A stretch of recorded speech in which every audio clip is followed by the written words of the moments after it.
Nabi Adam adalah penciptaan manusia pertama yang kelak akan menghuni bumi. Nabi Adam tercipta dari tanah dan Allah memuliakannya dengan memberi pengetahuan tentang semesta. Wujud Nabi Adam diciptakan sempurna serta lengkap. Tapi Nabi Adam memiliki tinggi tubuh yang berbeda dengan manusia saat ini.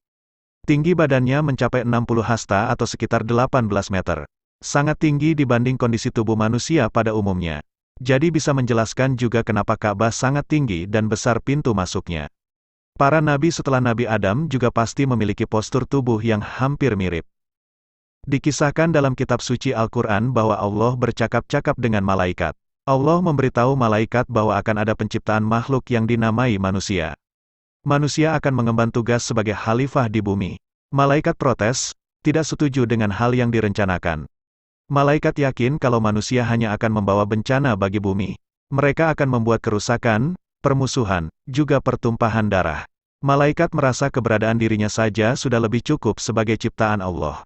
Karena mereka senantiasa bertasbih, memuji, dan mengagungkan Allah.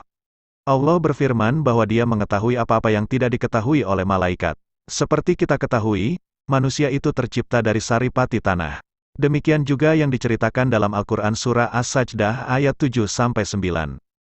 Setelah Nabi Adam diciptakan, Allah memberi perintah pada malaikat dan iblis untuk bersujud padanya. Walaupun para malaikat diciptakan dari cahaya, mereka taat pada perintah Allah. Para malaikat kemudian bersujud pada Nabi Adam. Lain halnya dengan iblis, ia merasa derajatnya lebih tinggi dari Nabi Adam dan menolak untuk bersujud. Iblis memang diciptakan dari api itu sebabnya ia tidak mau bersujud pada Nabi Adam. Adam yang diciptakan dari tanah dianggap lebih hina kemuliaannya oleh iblis. Surat Al-Baqarah ayat 34 menjelaskan hal ini. Sujudlah kamu kepada Adam. Maka sujudlah mereka kecuali iblis, ia enggan dan takabur dan ia termasuk golongan orang-orang yang kafir. Kelancangan iblis membangkang membuat Allah sangat murka. Iblis telah durhaka, dan hukumannya adalah keluar dari surga.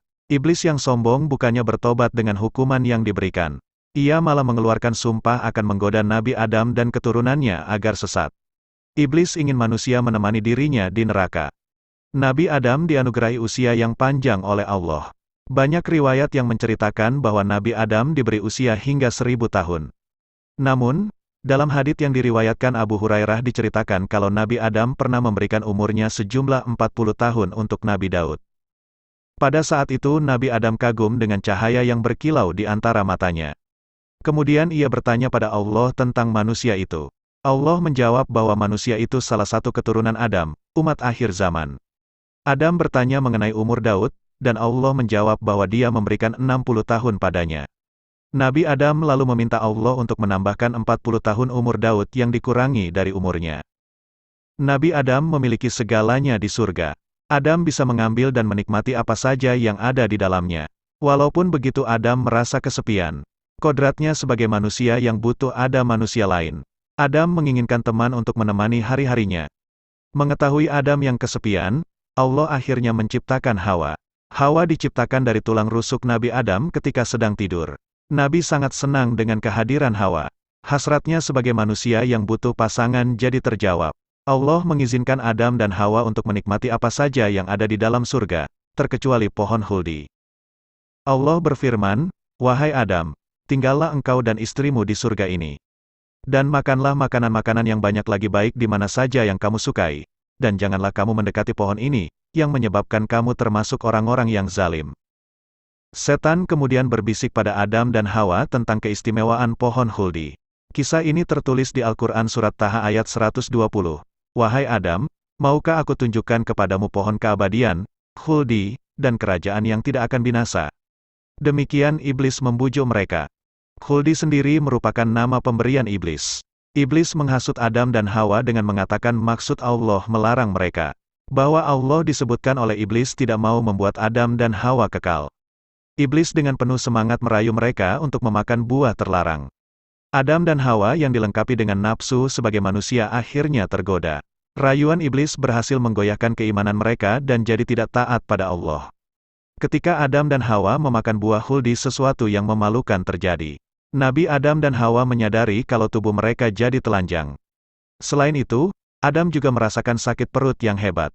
Adam baru merasakan rasa ingin buang hajat, dan ia kebingungan. Surga adalah tempat suci, apa sepantasnya mengotorinya? Demikian yang ada dalam pikiran Adam.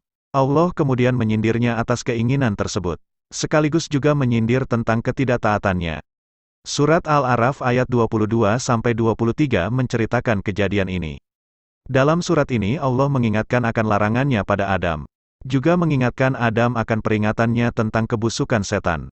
Adam kemudian memohon ampun dan bertaubat pada Allah. Namun terlepas dari itu semua, Allah memang menakdirkan manusia untuk turun ke bumi dan menjadi pemimpin di tempat itu. Manusia diciptakan bukan dengan maksud untuk pemimpin di surga. Meskipun Adam dan Hawa telah bertaubat, Allah tetap memberikan hukuman pada mereka dengan turun ke bumi. Nabi Adam dan Hawa tidak diturunkan pada tempat yang sama. Nabi Adam diturunkan di puncak Bukit Sri pada di daerah Sri Lanka. Sedangkan Hawa diturunkan di daerah Arab. Mereka berdua bingung dan sedih karena diturunkan terpisah. Namun, Adam dan Hawa yakin satu sama lainnya akan saling bertemu lagi. Lalu setelah 40 hari mereka pun dipertemukan kembali oleh Allah di Jabal Rahmah. Nabi Adam dan Hawa memulai kehidupan baru sebagai manusia biasa. Adam dan Hawa kemudian belajar bercocok tanam juga cara bertahan hidup di bumi. Mereka juga melahirkan anak-anaknya. Allah memperlihatkan kuasanya dengan memberi mereka anak sepasang-sepasang. Setiap Hawa mengandung pasti melahirkan anak kembar. Adam dan Hawa menjalani kehidupan sebagai manusia biasa setelah bertemu. Allah kemudian memberikan 8 pasang lembu, 2 pasang kambing, dan 2 pasang domba pada keduanya. Allah mengajarkan pada mereka untuk memerah susu hewan-hewan itu. Susu tersebut kemudian bisa mereka minum. Allah juga memberi perintah pada Adam untuk menggunakan bulu-bulu hewan itu sebagai pakaian. Adam dan Hawa sadar kenikmatan dunia sudah tidak ada lagi. Mereka pun menangis sedih. Dari air mata mereka, tumbuhlah kacang tanah dan kacang hijau. Adam lalu menyadari kesulitannya untuk mengetahui waktu-waktu beribadah. Ia lalu mengadu pada Allah tentang masalahnya ini. Allah kemudian memberi seekor ayam putih sebesar unta dari surga. Ketika para malaikat di surga bertasbih, ayam putih itu ikut bertasbih, berkokok di bumi. Berkat ayam putih itu Adam jadi mengetahui waktu-waktu beribadah di bumi. Untuk melindungi mereka dari panas dan dingin, Adam lalu menebang pohon-pohon. Kayunya ia pakai untuk membangun rumah. Adam juga membuat sumur untuk mengambil air. Allah kemudian menurunkan 21 lampiran tentang hukum haram dan halal memakan daging binatang tertentu. Kemudian diturunkan pula 29 huruf hijaiyah, dan manusia tidak dapat mengurangi atau menambah hurufnya. Ketentuan Allah ini sangat jelas dan tidak ada yang bisa mengubahnya. Adam lalu belajar huruf-huruf itu untuk bisa membaca lampiran yang diturunkan Allah. Hawa kemudian merasakan proses mengandung. Ia terkejut ketika janin dalam perutnya bergerak-gerak. Hawa tidak yakin dari mana tempatnya yang bergerak di perutnya itu akan keluar. Ketika waktu melahirkan tiba, Hawa merasakan proses sakitnya. Hawa melahirkan anak kembar, Habil dan Layutsa. Waktu mengandung anak yang kedua pun tiba. Hawa melahirkan anak kembar Kabil dan Iklima. Sepasang anak laki-laki dan perempuan selalu dilahirkan olehnya. Diceritakan Hawa melahirkan dan mengandung sejumlah 20 bilangan. Setiap melahirkan pasti sepasang, laki-laki dan perempuan. Diceritakan juga anak yang dikandung Hawa sebanyak 200 orang. Semua dilahirkan kembar kecuali Syits yang memiliki Nur Mustafa Shallallahu Alaihi Wasallam di keningnya. Dikisahkan juga anak cucu Nabi Adam bertambah terus hingga 40.000 orang laki-laki dan perempuan.